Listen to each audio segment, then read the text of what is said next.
Sveiki, šiandien spręsime uždavinius, kuriuose ieškosim nuspalvintos skritulio dalies ploto. Taigi pradėkime.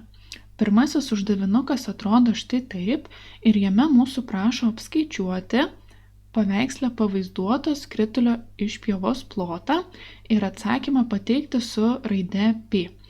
Tai kaip reikia ieškoti išpjovos ploto? Tai išpjova yra skritulio dalis, bet jinai yra nepilna, lyg tai iš picos būtų paimtas koks nors gabalėlis ar netgi du. Tai tas skritulys jau nėra pilnas, jo yra likę tik dalis. Tai plotą skaičiuosime labai panašiai, kaip skaičiuotume skritulio plotą. Tai prisiminkime, kad plotas yra žymimas raidele S ir mes skaičiuosim išpjovos plotą. Tai galime taip ir nurodyti sutrumpinimu, kad tai yra išpjovos plotas. Ir prisimename, kad pati formulė yra πr kvadratu. Tik tai, kadangi mes skaičiuojam ne pilną plotą, o tik jo dalį, tai mums reikės nurodyti tą dalį kaip trupmeną. Tai viršuje skaitiklyje bus kampo dydis, kuris yra nurodytas brėžinyje 240 laipsnių ir padalinsime iš 360 laipsnių. Ir iš karto galime vietoj r kvadratu įsirašyti spindulį. R yra spindulys. Tai spindulys, matome, yra pažymėtas brėžinyje, jis yra 10, tai 10 kelsim kvadratu. Dabar kas atsitinka, tai tą trupmeną mes galime juk suprastinti. Tai 240 padalinę iš 360 mes gausime 2/3. Pi raidelę paliekame, o 10 pakėlę kvadratu gauname 100. Ir galime taip pat ir suprastinti arba suskaičiuoti iki galo. Tai dabar ką mes turim trupmeną, pi ir skaičių. Tai skaičių dauginu iš trupmenos, tai 2 × 100 yra 200. Pi raidelę palieku, o vardiklis lieka nepakitęs 3. Ir štai čia ir yra mūsų atsakymas, buvo pažymėti centimetrai, tai čia turim centimetrus kvadratu, nes skaičiavome plotą. Ir jeigu norime būti labai kruopštus, galime užsirašyti ir atsakymą, kad išpjovos plotas yra 200 pi padalinta iš 3 kvadratinių centimetrų. Judame toliau. Štai turime antrą šiandienos uždavinuką ir mums taip pat reikia remintis brėžiniu ir brėžinyje pateiktais duomenimis apskaičiuoti skritulio nuopjovos plotą. Tai ta nuopjova yra pažymėta pilka spalva. Tai nuo ko dabar pradėti? Tai aš renkuosi tokią strategiją, kad tos nuspalvintos dalies plotas, S nuspalvintos, bus lygus. Dabar kaip lengviausia prie to prieiti, tai mes galime apskaičiuoti štai šito gabaliuko plotą, kurį dabar pažymėsiu raudona spalva. Čia yra ne kas kitas kaip išpjova. Tai mes apskaičiuosim šitos išpjovos plotą, nes mes viską tam ir turim. Turim kampą, turim spindulio ilgį. Tai iš tos išpjovos mes atimsime trikampio plotą. S trikampio AOB. Tas mūsų trikampis yra štai čia. Atimsime jo plotą ir gausime pilkai nuspalvintos figūros plotą.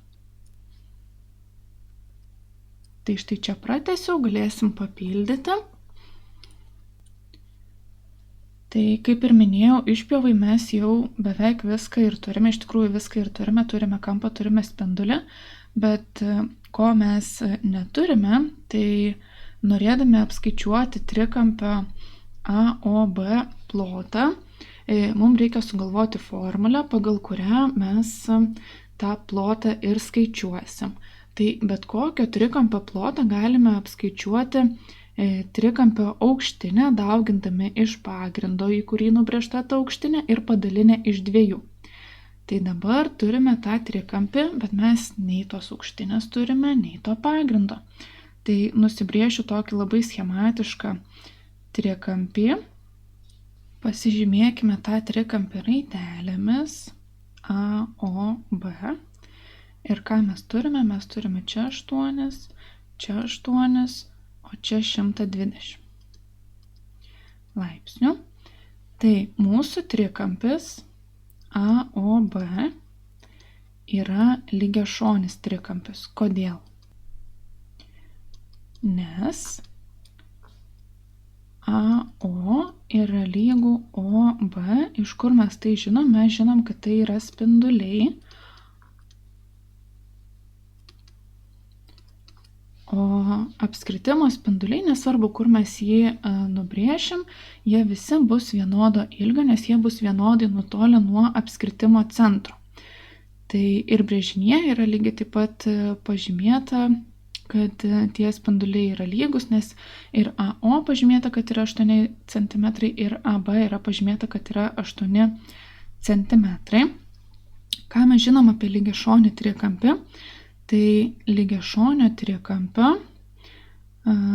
kampai prie pagrindo yra lygus, labai gera savybė, o taip pat žinome, kad lygiašonio trikampio aukštinė nubrėžta į pagrindą yra ir pusiau kampinė, ir pusiau kraštinė. Tai pusiau kraštinę galim pažymėti taip, o kad tai yra pusiau kampinė, tai reiškia, kad dalina mūsų kampą 120 į 2 lygias dalis. Tai jeigu 120 padalinsim į 2 lygias dalis, gausim po 60 laipsnių, tiek vienoj pusėje, tiek kitoj. Tai dabar nusibrėžę mes aukštinę. Ką mes gavome? Mes gavome 2 stačius trikampius. Tai čia įsivesiu raidelę H, kad būtų paprasčiau. Tai mes turime statų trikampį AOH. Ir dabar žinodami, kad vienas kampas yra 90 laipsnių, kitas kampas yra 60 laipsnių, tai tas trečias kampas tada bus 30 laipsnių, nes trikampio visų kampų suma yra 180. Tai 180 atėjame 2 žinomus kampus, gauname tą trečią kampą. Ir dabar mes pastebime, kad mes turime trikampį, kurio vienas kampas yra 30 laipsnių. Tai mūsų OH bus 1/2 AO. Tai bus 1/2 kart 8, gaunam 4. Kodėl? Nes OH yra statinis priešais 30 laipsnių kampą. Tai jeigu čia turim 30 laipsnių kampą ir brėžiu tokią rodiklę, atsimušu į OH, reiškia yra čia tas statinis, kuris yra prieš 30 laipsnių kampą. Tai pasinaudoję šią savybę mes radome OH, kurios mums reikės skaičiuojant plotą, o taip pat mums reikia rasti tą pagrindą AB. Tai AB susideda iš 2 lygių gabaliukų AH ir HB. Tai iš stataus trikampio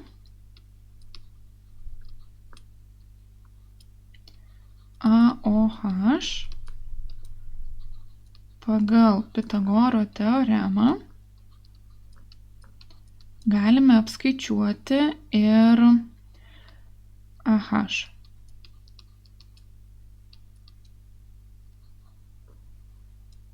Tai iš įžambinės ilgio kvadrato atimam kito statinio ilgio kvadratą ir apskaičiavę čia gausime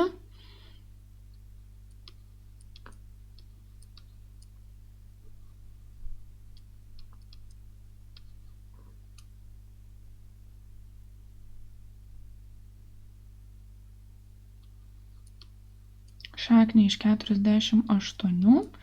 Ir žinome, kad 48 galim šiek tiek paskaidyti, nes iš 48 šaknis gražiai nesitraukia.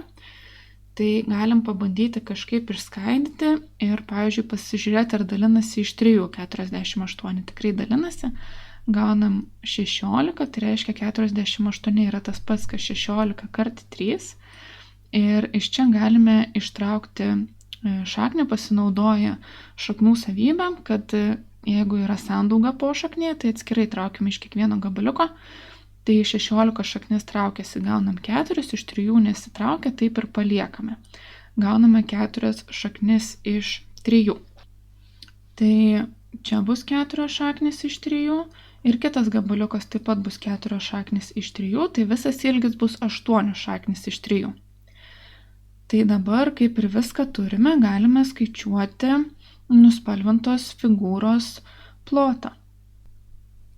Tai pradėkime nuo išpjovos, tai mes turime kampą 120, dalinam iš 360, nes mums reikia ne viso ploto skritulio, o tik tai dalelės, kurios kampas yra 120, kart pi, kart r kvadratu, r yra 8, tai 8 kelsime kvadratu. Toliau, trikampio plotą reikia atimti. Tai bet kokio trikampio plotas yra apskaičiuojamas pagal formulę aukštinė, tai yra apskaičiavam, kad aukštinė yra 4, štai čia, kart pagrindas, į kurį nubrėžta aukštinė, tai tas pagrindas yra AB ir AB yra 8 šaknis iš 3 ir turim padalinti iš 2. Tai susirašėm, liko tik tai apsiskaičiuoti. Tai 8 kvadratu yra 64, o 120 padalinę iš 360 gausim 1/3. Tai bus 64 pi padalinta iš 3 ir atimsim. Tai čia mums susiprastina, čia lieka 1, čia lieka 2. 2 kart 8 yra 16 ir šaknį iš 3 paliekam. Taigi gavom štai tokį atsakymą, bet dar galim pasižiūrėti, ar 64 ir 16 neturi kokio nors bendro daliklio. Tai tas daliklis gali būti pavyzdžiui 16. Tai išsikeliam 16 prie skliaustelius, tai mums čia lieka 4pi dalinta iš 3 minus šaknis iš 3. Tai štai taip atrodo atsakymas, čia yra centimetrai kvadratu. Kitas uždavinukas, trečiasis šiandieną, atrodo štai taip. Tai brėžinyje yra pavaizduotas skritulys, kurio centras yra O, taškai A ir B priklauso šiam skrituliui ir yra žinoma, kad AO yra lygu AB ir tai yra lygu 10 cm ir raskite skritulio nuspalvintos dalies plotą ir atsakymą parašykite su raide pi. Tai ką dabar reiktų daryti, tai pradžiai susigalvoti strategiją, kaip mes tą plotą skaičiuosime. Tai galim naudotis tą pačią strategiją, kad S nuspalvintos dalies bus lygu išpjovos plotas minus S trikampio AOB. Tai dabar, ką mes čia turim? Turim spindulio ilgį AO ir turim stygos ilgį AB ir žinom, kad jie yra po 10 cm. Gerai, bet mes neturim nei kampo štai šito, kad galėtumėm apskaičiuoti, nei trikampio aukštinės, kad galėtumėm plotą apskaičiuoti. Tai šitus dalykus reikės mums susirasti.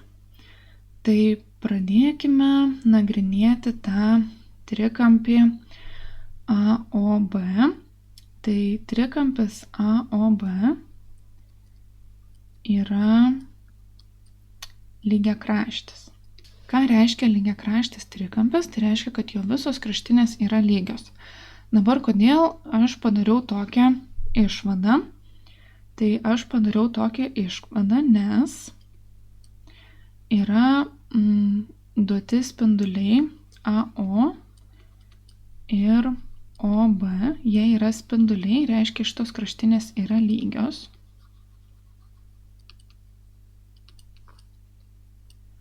O taip pat iš sąlygos žinom, kad AO yra lygu AB, tai reiškia visos kraštinės yra lygios, o šitas dalykas buvo duotas sąlygoje. Tai va, tai šitas trikampis yra lygiakraštis. Ką mes žinom apie lygiakraščius trikampius? Tai mes žinom, kad jų ne tik visos kraštinės yra lygios, bet ir visi kampai yra lygus, o jeigu jie yra lygus, tai reiškia, kad jie visi yra po 60 laipsnių, nes kitaip nesigautų mums trikampis. Tai visi šitie kampai yra po 60 laipsnių.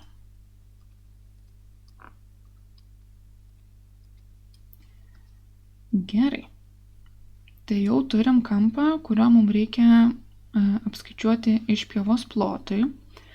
Ką mes dar galim pasidaryti? Galim vėl nusibrėžti labai schematiškai trikampį ir mums reikės surasti jo aukštinę. Viskas čia yra po 10 cm. Ir AB taip pat yra lygu 10 cm. Tik tai ką mes dar žinome, tai žinome, kad lygiakraščio trikampio aukštinė sutampa su jo pusiau kampinė ir pusiau kraštinė, tai reiškia šitos kraštinės yra lygios ir jos yra po 5 cm. Tai dabar naudodamiesi Pitagoro teorema, čia pažymėsiu H raidelę, iš stataus trikampio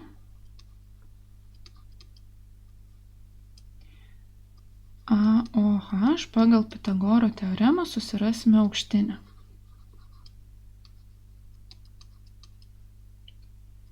Tai OH yra lygu šaknis iš įžambinės ilgio kvadrato atimam statinio ilgio kvadratą. Tai čia bus 100 minus 25. Gaunam 75 ir žinom, kad 75 yra ne kas kitas kaip 25 kart 3. Tai gausim 5 šaknis iš 3. Štai čia yra mūsų aukštinė, pagrindą turime, tai galime skaičiuoti išpjovos plotą. Tai mums reikia kampo, tai bus 60 laipsnių padalinta iš 360 kart pi kart 10 kvadratu. Čia yra išpjovos plotas ir atimsim trikampio plotą, tai bus aukštinė, 5 šaknis iš 3 kart pagrindas yra 10 ir padalinsim iš 2. Taip, tai 60 padalinta iš 360 yra 1/6, o 10 pakėlę kvadratu gaunam 100, tai bus 100 pi dalinta iš 6 minus, čia susiprastina, tai 5 kart 5 yra 25, tai bus 25 šaknis iš 3 ir dabar matome, kad 100 dalinasi dar iš 2, tai čia lieka 50, čia lieka 3 ir 50 ir 25 yra labai panašus skaičiai, nes jie abu dalinasi iš 25, tai galim 25 išsikelti prieš skliaustelius ir mums lieka 2 pi dalinta iš 3 minus šaknis iš 3 ir čia yra centimetrai kvadratu. Ir štai čia ir yra mūsų atsakymas. Judėkime toliau. Ir štai čia yra paskutinis uždavinukas mūsų šiandien. Mums reikia vėl pagal brėžinio duomenis apskaičiuoti nuspalvintos skritulio dalies plotą. Kai kampas CAB yra 45 laipsniai, o B yra 6 cm, o taškas O yra skritulio centras. Tai pirmiausia nusibrėžkime spindulį CO ir dabar ką mes matome, kad mes gavome trikampį AOC ir gavome išpjovą COB. Tai mūsų nuspalvintos dalies plotas bus S trikampio AOC trikampio plotas plus S išpjovos.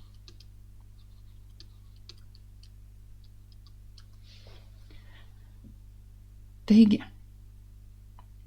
ką mes žinome apie trikampį AOC? Tai trikampis AOC yra lygiašonis trikampis, nes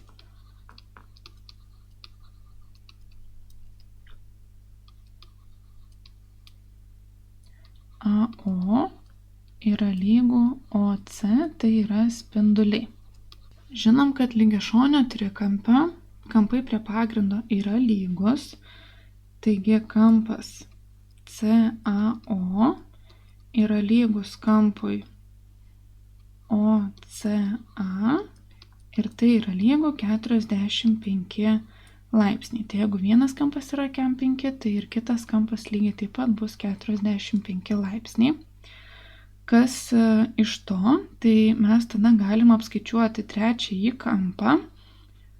Tai kampas AOC bus lygus iš 180 laipsnių, iš trikampio visų kampų sumos atimam 2 žinomus kampus, tai 2 kampai po 45 laipsnius ir gaunam 90 laipsnių. Tai reiškia, mūsų šitas trikampis yra status.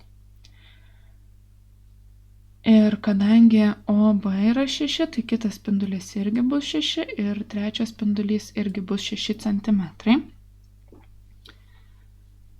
Ir tada galim dar apsiskaičiuoti kampą COB.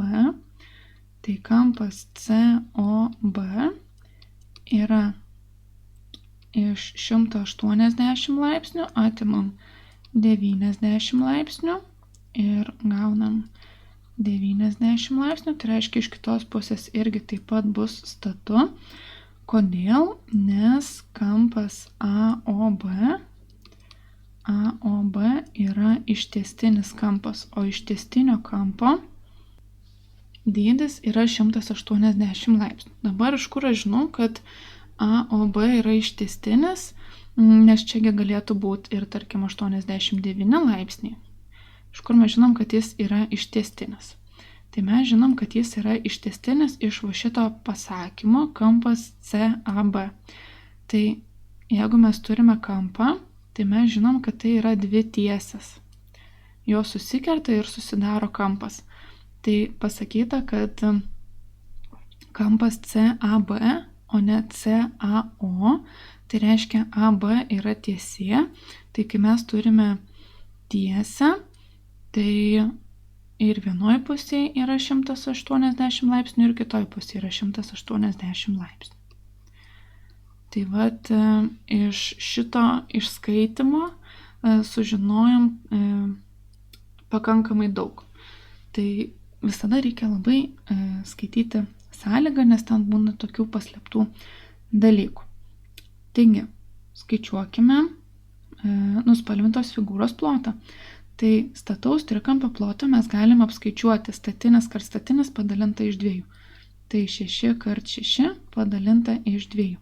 O išpjovos plotą skaičiuojam išpjovos kampą, dalindami iš 360 laipsnių kart pi kart r kvadratu, tai bus 6 kvadratu. 6 kart 6 yra 36, o 36 padalinta iš 2 yra 18, plus 90 padalinta iš 360 yra 1/4, 6 kart 6 yra 36, tai 36 padalinta iš 4 mums lieka 9, o pi raidelės nepametam, taip ir tęsim. Dabar kas yra panašaus tarp 9 ir 18, tai kad jie abu dalinasi iš 9. Tai 9 galim išsikelti prieš skliaustelę ir mums lieka 2 pi. Ir nepamirštam nurodyti matavimo vienetų, buvo centimetrai, tai reiškia, jeigu plotas, tai bus centimetrai kvadratu. Ir čia jau yra atsakymas. Taigi, ačiū už jūsų dėmesį, tikiuosi, kad bent šiek tiek paprotingėjote ir šitas video jums padėjo suprasti šią temą geriau. Ir atsisveikinu ir susimatykime kitoje pamokoje. Iki.